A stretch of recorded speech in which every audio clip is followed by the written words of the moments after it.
Hey there, guys. This is Cole. Welcome back to another movie review for the month of October.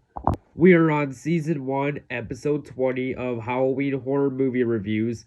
And since I recently reviewed A Nightmare on Elm Street directed by Wes Craven, I figured I might as well review another movie he directed. And that, of course, is the 1996 slasher classic movie Scream from 1996.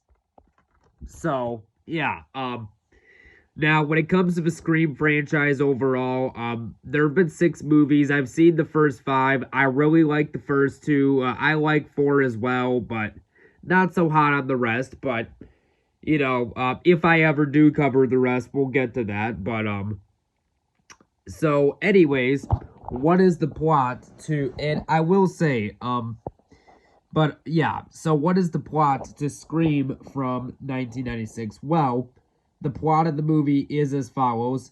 The sleepy little town of Woodsboro just woke up screaming. There's a killer in their midst who has seen a few too many scary movies. Suddenly, nobody is safe. As the psychopath stalks victims, taunts them with trivia questions, then rips them to shreds. It could be anyone. So that's basically the plot synopsis to the movie, which I will say for a slasher movie, that is a very I will say for a horror movie, that is a very creative idea and concept. And Ghostface definitely is one of the best horror movie villains, if I say so myself. Now, before I get into my review and my overall thoughts on this movie, I want to talk about some trivia on how this movie came to get made. The idea for Scream, came to screenwriter Kevin Williamson after he watched a documentary about the Gainesville Ripper, Danny Rowland, which scared him while he was house sitting. The experience, combined with a nightmare he had, inspired him to write a self-referential horror movie that satirized the genre's tropes, initially titled Scary Movie, which, funny enough, although this movie did not end up being called Scary Movie, there was a spoof comedy of this movie called Scary Movie, which kicked off a 5-movie franchise, which I really like the first 2 movies, but I'll cover those someday down the road. But anyways, getting back to the review. Um, the concept also drew on a one-act play Kevin Williamson had written in college about a person being taunted by an unknown caller. Principal photography started in April 1996 and wrapped in June 1996. When the movie was released on December 20th, 1996, it received positive reviews from critics and audiences, making $173 million worldwide on a $15 million budget. And to this day, the first Scream is considered one of the best horror movies of all time. As for my reaction to the movie, I first saw this movie in 2019 when I was 6 years. Sorry, I almost said 6 years old. No, I was 16 years old then. But, but ever since I first saw this movie, I've been a big fan of it. And I first bought this movie on because I don't really do it anymore, but I used to order a lot of DVDs off Amazon. I mean, typically I get them from stores nowadays, but I used to order a lot of DVDs off Amazon, and I heard good things about this movie in 2019. I bought this, I think, for like maybe $7 off Amazon, something like that, and I've liked this movie ever since then. So, without further ado, let's get into my review. The movie starts off, and by the way, guys, if you guys have not seen this movie, there will be spoilers. So, if you don't want, this movie spoiled for you, don't watch the review. Also, if you've never seen this but you use streaming, it's you can rent it on Prime Video, but it's also available on Peacock. But let's get into my review. So the movie starts off where we are introduced to Casey, who is played by Drew Barrymore, who answers a phone call, and she basically says into the phone, "Hello, Then there is an unknown caller on the phone talking to her but says hello, and then she says, "Who is this?" Then and then the guy says, "What number are you trying to reach?" The unknown and then the girl basically asks, "What number are you trying to reach?" The unknown guy then says, "I don't know." And Casey says, "I think you have the wrong number." The unknown guy says, but the unknown caller says, "Do I?" Casey then says, "It happens. Take it easy." Then she hangs up the phone, and and then I like the part when he rings up the phone and he says to Casey, "Oops, I must have dialed the wrong number." Casey then says, "So then why did you dial it again?" Then Casey says, and then the unknown caller says to Casey to apologize. Casey then says, "You are forgiven now. Bye." Then the unknown caller says, wait, don't hang up." Casey then says, "What?" The unknown person says, "I want to talk to you for a second." Casey then hangs up the phone, and then Casey is in the kitchen cooking, and then the telephone rings. She answers it, and it's the same guy. The unknown guy says, "Why don't you want to talk to me?" Casey then says, "Who is this?" And then the unknown caller says, "You tell me your name, I'll tell you mine." And then Casey scoffs and says, "I don't think so." And then Casey's cooking popcorn in the kitchen, but the guy basically hears her, using the pot. And then he basically asks, "What's that noise?" And then Casey says, "Popcorn." The unknown caller says, "I only eat popcorn at the movies." Casey then says, uh, and then Casey then says, "Well, I'm getting ready to watch a video." The unknown caller says, "Really? What is it?" And then Casey says, "Oh, just some scary movie." And then the killer says, "You like scary movies?" And then Casey says, "Uh-huh." And then the caller basically asks her, "What's your favorite scary movie?" And then she says, "I don't know." And he's like, "Oh, come on, you gotta have a favorite." And then Casey says, "Halloween." The one with the guy in the white mask who walks around stalking the babysitters. The caller then says, "Yeah." Casey then says, "What's yours?" And then the caller says, "Guess." And then Casey asks a question mark, "A Nightmare on Elm Street." The caller then says, "Is that the one with the guy that had knives for fingers?" Casey then says, "Yeah, Freddy Krueger." The caller then says, "Yeah, Fred Krueger. I liked that movie. It was scary." Casey then says, "Yeah, the first one was, but the rest sucked." Which, okay, I disagree with that statement. I think really the only good follow-ups to A Nightmare on Elm Street are I think the only really great Nightmare on Elm Street movies are the first one, Nightmare on Elm Street 3 and New Nightmare, but hey, that's just me. Opinion is subjective at the end of the day. But anyways, getting back to the review, the caller then basically asks her, "So, you got a boyfriend?" But then Casey laughs and she asks, "Why? You want to ask me out on a date?" But then the caller says, "Maybe." And and then the caller says, "Do you have a boyfriend?" But then Casey tells her, "No." The caller says, you never told me your name." And then Casey says, "Why do you want to know my name?" And this is where the conversation gets intense. And then the caller says, "'Cause I want to know who I'm looking at," which I will admit, that line said by the killer is a rather chilling, effective line. And then Casey's like, "What did you say to me?" and stuff like that, obviously freaked out. And so Casey hangs up the phone when the guy basically says, "You better not hang up on me." And then so Casey goes into the kitchen, and then the phone rings, and then the bad guy says, "I told you not to hang up on me."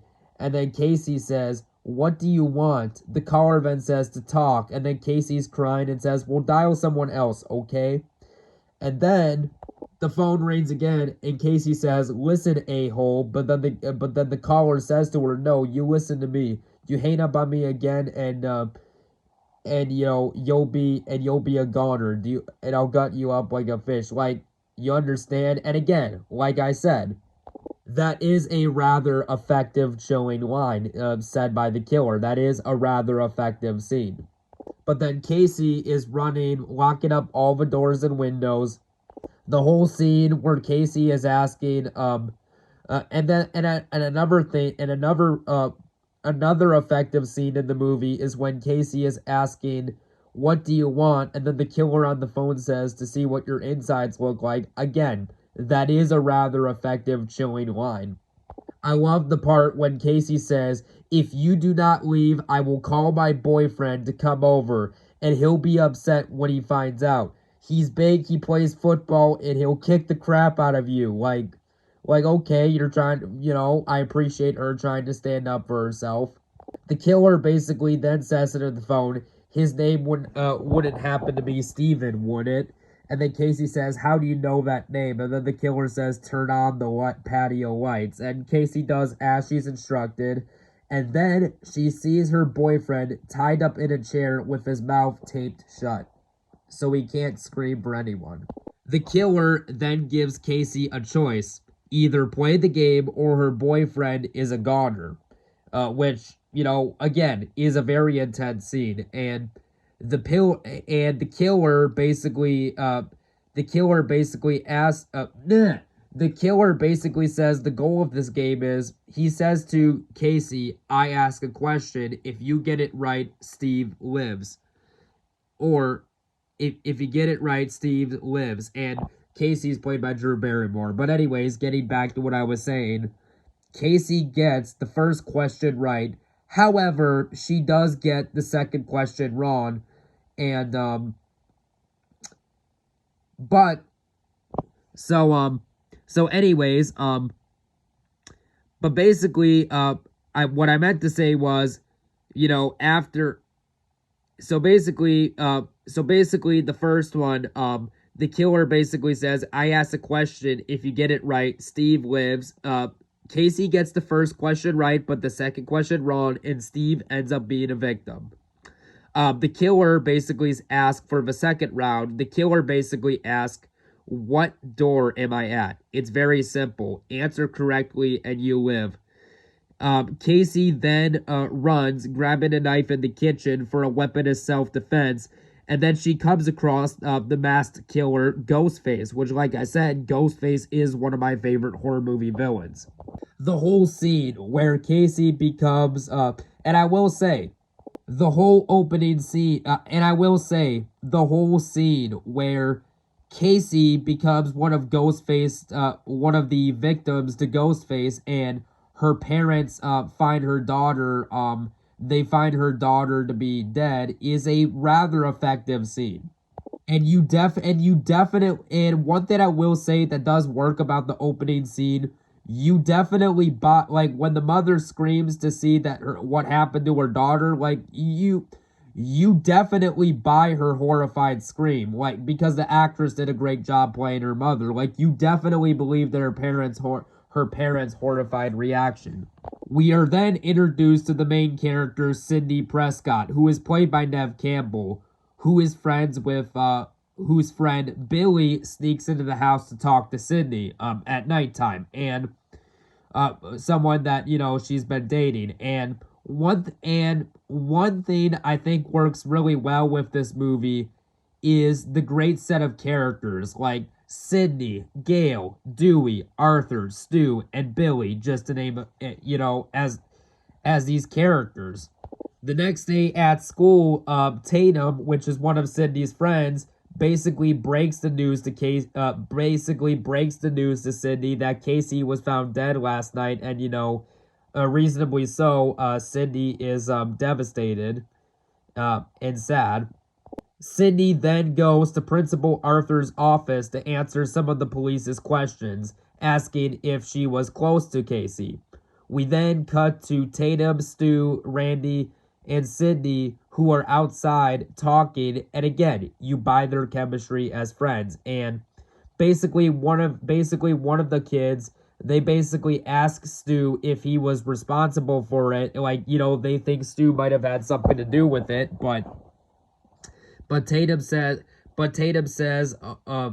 but Tatum says that Stu was with her all last night.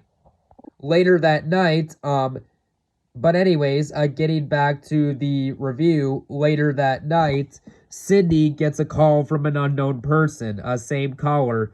The caller asks, and Cindy thinks that it's Billy on the phone, and the caller asks, "What's your favorite scary movie?" Cindy then says, "Come on, you know I don't watch that stuff." The caller then says, "Why not?" And then Cindy says, "What's the point? They're all the same. Some stupid killer stalking a big-breasted girl who can't act, who's always running up the stairs when she could be going outside in the front, out the front door. It's insulting." The caller then says, "Are you alone in the house?" Cindy then says, "That's so unoriginal. I'm so disappointed.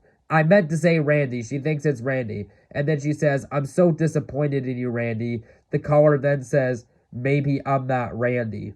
She then goes outside, like she's instructed to, and she's about to hang up the phone, but before she does, the caller says, "If you hang up the phone, you'll end up," he says, "if you hang up the phone, you'll end up like your mother," and Casey's mother died a year ago.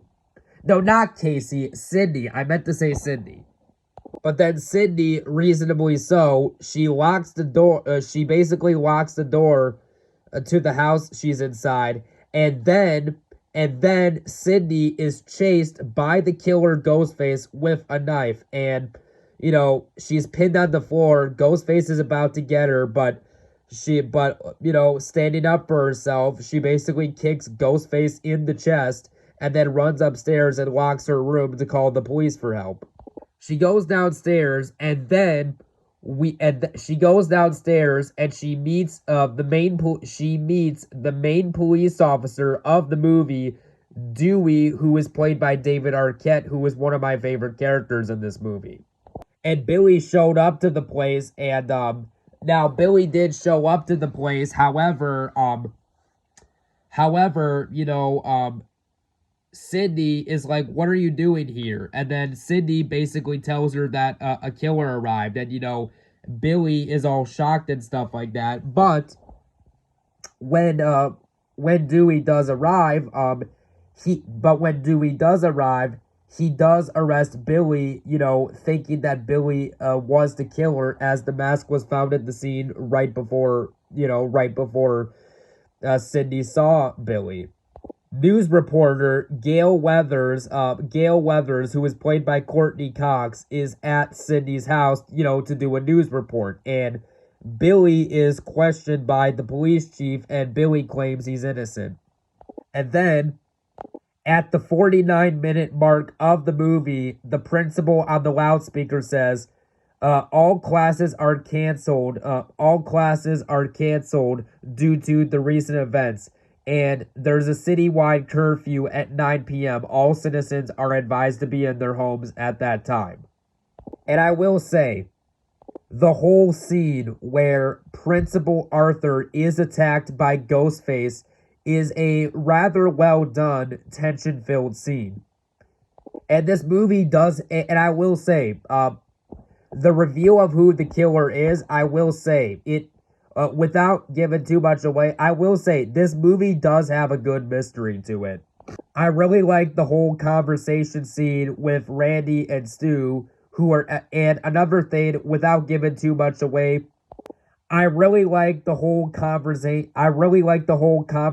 scene with Randy and Stu at the video store, and Randy says, "Oh, there are certain rules to surviving a horror movie," and then he basically shouts out loud, "Everybody is a suspect," and then, everyone looks at him like he's insane. Good stuff. I like that scene. At the 1 hour mark of the movie, Tatum and Cindy go to a house party, and this house party is by Stu, Billy, and this house party is being hosted by Stu and Billy, and Stu being played by Matthew Lillard, and Stu being played by Skeet Ulrich, who I'm not as familiar with as an actor, but I thought he gave a great performance. And multiple people are at the house party, mainly people Cindy knows. And then there's a part in this movie where Tatum, which is one of Cindy's friends, is basically in the garage getting beer for everyone. And I will admit, the whole scene where Ghostface attacks Tatum and Tatum gets crushed by an opening garage door is a rather effective scene. And I will say, the whole twist at the end of the and I will say, the whole twist at who the Ghostface killer really is, which I am not going to spoil for the few people who have not seen this movie, is a rather good twist. And when I first saw this movie, I honestly did not see that twist coming. And I will admit, I do like, and I will admit, I do really like the scene where Sidney defeats the enemy by smashing a TV on their head. Like, that's a rather well done scene.